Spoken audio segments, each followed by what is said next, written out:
एक बिल्ली ने बताया कि ये दो काम आदमी को सबका प्रिय और धनवान बना देते हैं। वे दो काम कौन से हैं जिसकी वजह से आदमी दुनिया में प्रसिद्ध और सबका भला बन जाता है। ये दो काम उसको करोड़ों की संपत्ति का मालिक बना देते हैं। इन दो कामों को अपने जीवन में करने से जिंदगी उसकी पूरी तरीके से बदल जाती है। उसको राजा की तरह सुख और सम्मान मिलने लगता है। तो दोस्तों, हमको इन दो कामों के बारे में बेहद जानना जरूरी है। वे दो काम कौन से हैं? आइए बने रहिए हमारे साथ इस वीडियो में, इस वीडियो की समाप्ति तक। मित्रों, किसी जंगल में पहाड़ियों की गुफा में एक शेर रहा करता था। शेर दिन भर तो शिकार की तलाश में इधर उधर घूमता रहता था और रात में वो अपनी गुफा में आकर के आराम से सो जाता था। वैसे तो शेर को किसी भी बात का कोई भय नहीं था, पर एक भय उसको दिन रात बना रहता था, वो था चूहों का। दरअसल शेर जिस गुफा में रहता था उसमें बड़ी तादाद में चूहे रहते थे और जब शेर सो जाता था तो चूहे रात्रि में निकल करके कभी उसकी पूंछ के, कभी उसकी मूंछ के, कभी उसके सिर के ऊपर के बाल कुतर जाते थे। शेर जब अपने बालों को कुतरा हुआ देखता था तो उसके क्रोध की कोई सीमा नहीं रहती थी, मगर वो कर भी क्या सकता था। चूहे उसके न जाने कब बाल कुतर जाते थे, उसको इस बात का पता ही नहीं चल पाता था और दिन निकलते ही सारे चूहे अपने अपने बिलों में घुस जाते थे।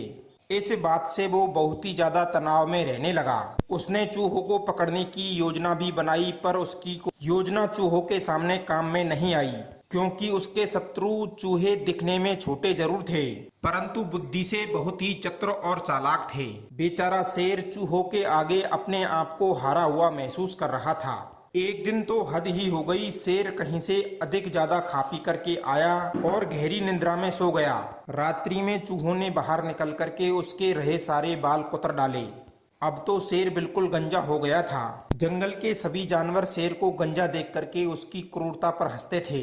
दोपहर के समय जब वो सरोवर पर पानी पीने गया तो उस पानी में उसने अपनी परछाई को निहारा तो शेर गुस्सों से लाल पीला हो गया। बालों के बिना वो एकदम बड़ा ही अजीब सा लग रहा था। जो बाल उसके सिर पर ताज की तरह शोभित थे, आज उनके ना रहने पर वो बिल्ली की तरह चपाट सा लग रहा था। शेर को अपने आप पर बड़ी लज्जा सी लग रही थी। अब तो शर्म के मारे वो जंगल में भी घूमना नहीं चाहता था, ना किसी अन्य जानवरों के साथ जाना चाहता था, क्योंकि वो अन्य जानवरों से मिलता जुलता तो वे उसकी हंसी उड़ाते। अब तो वो जंगलों के सभी जानवरों से छुपते छुपाते अपने भोजन को जुटाने में लगा हुआ था। जंगल के अन्य जानवर जिस शिकार को मारकर खा पी कर चले जाते थे, शेर पीछे से जाता और बचे कुचे मांस को खा पी कर हड्डियों को चाट करके चला आता था।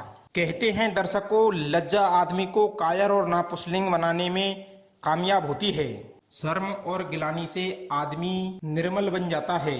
शेर यह तो जानता ही था कि उसकी यह हालत चूहों ने बनाई है, परंतु वे चूहे उसकी दृष्टि में कभी पड़े नहीं थे। छोटे छोटे उन चूहों ने शेर को भीगी बिल्ली बना दिया था। इसलिए कहते हैं कि कभी किसी को छोटा नहीं समझना चाहिए।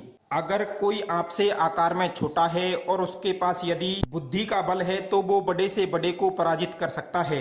दर्शक बंधुओं, एक दिन शेर भोजन की तलाश में अपनी गुफा से बाहर निकला तो उसने देखा कि गीदड़ और लकड़बग्गे जिस शिकार को खा करके उसकी हड्डियों को छोड़ करके चले गए थे, शेर उन हड्डियों के ऊपर लिपटे हुए थोड़े से मांस को चाटने लगा। कहते हैं भूख आदमी को सब कुछ करने पर मजबूर कर देती है। शेर को अन्य जानवरों की जूठन खाते हुए एक बिल्ले ने देख लिया। बिल्ला हंसता हुआ शेर के सामने आया।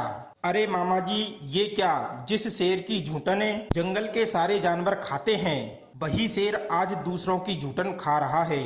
ये बात तो कुछ जची नहीं मित्रों। बिल्ली को इस प्रकार अपने ऊपर हंसते हुए देख करके शेर बातें बनाता हुआ बोला, अरे भांजे, दरअसल बात यह है कि मुझे एक अजीब सा रोग हो गया है और उस रोग की वजह से मेरे सिर के सारे बाल उड़ गए हैं। वैद्य जी ने बताया है कि तुम मरे हुए जानवरों की हड्डियां चाटो तो तुम्हारे बाल फिर से उग आएंगे।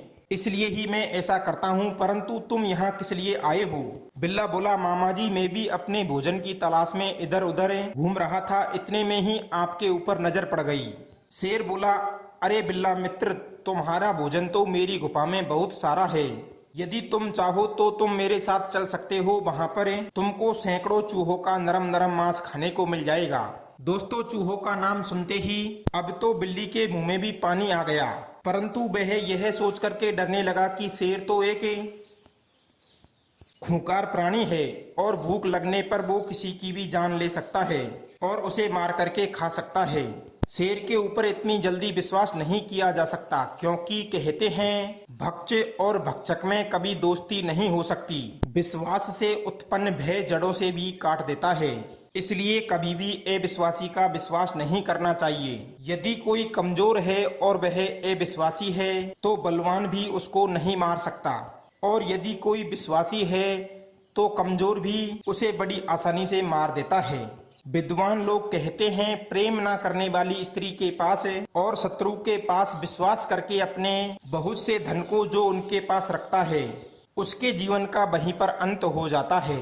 शेर कहने लगा, अरे भांजे, क्या सोच रहे हो? तुम्हें तो पता ही है कि तुम्हारी और मेरी शक्ल कितनी मिलती जुलती रहती है, और तुम मेरे अपने हो और अपना समझ कर के ही मैंने तुमको यह भोजन बताया है। और दूसरी बात, पिछले कई दिनों से जब मैं बीमार पड़ा हूँ तब से मैंने जानवरों को मारना छोड़ दिया है।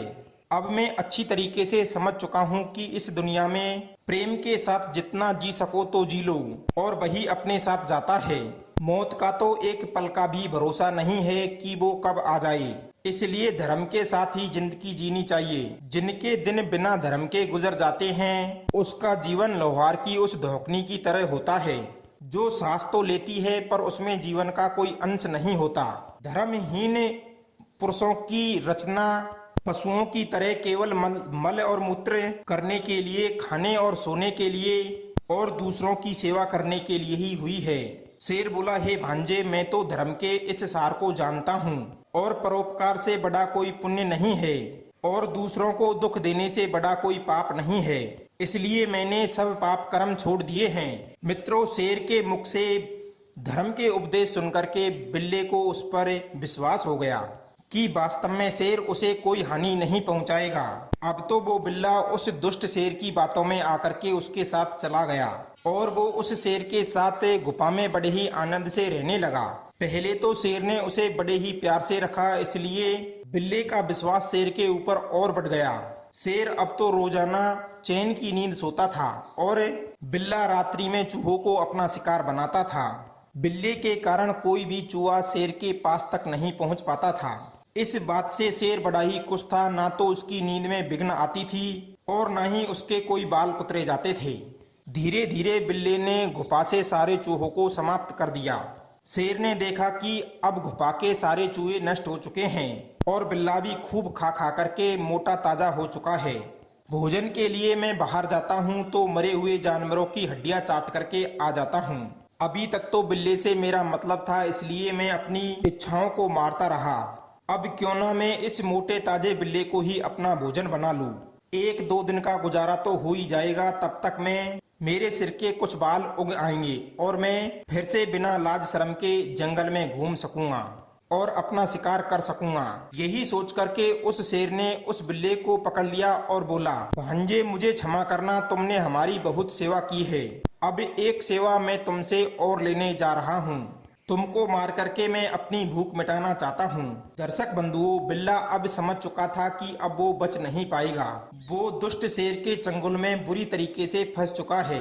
दुष्ट शेर ने उसे धर्मों उपदेश दे करके सिर्फ मूर्ख ही बनाया था। बिल्ला सोचने लगा कि किसी ने सच कहा है कि बिना मतलब से तो बहुत ही कम लोगों की दोस्ती होती है। अधिकतर तो लोग अपना मतलब देख करके ही दोस्ती का हाथ बढ़ाते हैं। कई बार हम ऐसे दुष्ट लोगों से मित्रता कर लेते हैं जो अपना मतलब सिद्ध होने पर आपको नष्ट कर डालते हैं या फिर मक्खी की तरह निकाल करके दूर फेंक देते हैं। दोस्तों, अगर जिंदगी में आप सबके प्रिय बनना चाहते हो तो कभी भी विपत्ति में नहीं पड़ना चाहते हो तो ये 2 बातें हमेशा याद रखना। पहली, दुष्ट जनों से, स्वार्थियों से, लालचियों से सदैव दूरी बना करके रखना। नंबर 2, किसी को कभी भी कठोर वचन मत बोलना। ये दोनों बातें आपको मुसीबत से भी बचाएंगी और आपको धन, वैभव और सुख समृद्धि से भी संपन्न बनाएगी। दर्शक बंधुओं, यह कहानी आपको कैसी लगी कमेंट में अपनी राय जरूर देना। और चैनल पर नए मेहमान दर्शक बंधु बनकर आए हो तो चैनल को सब्सक्राइब करना। मिलते हैं अगली वीडियो में नई ज्ञान चर्चा के साथ। आप सभी का बहुत बहुत धन्यवाद। जय श्री कृष्णा मित्रों।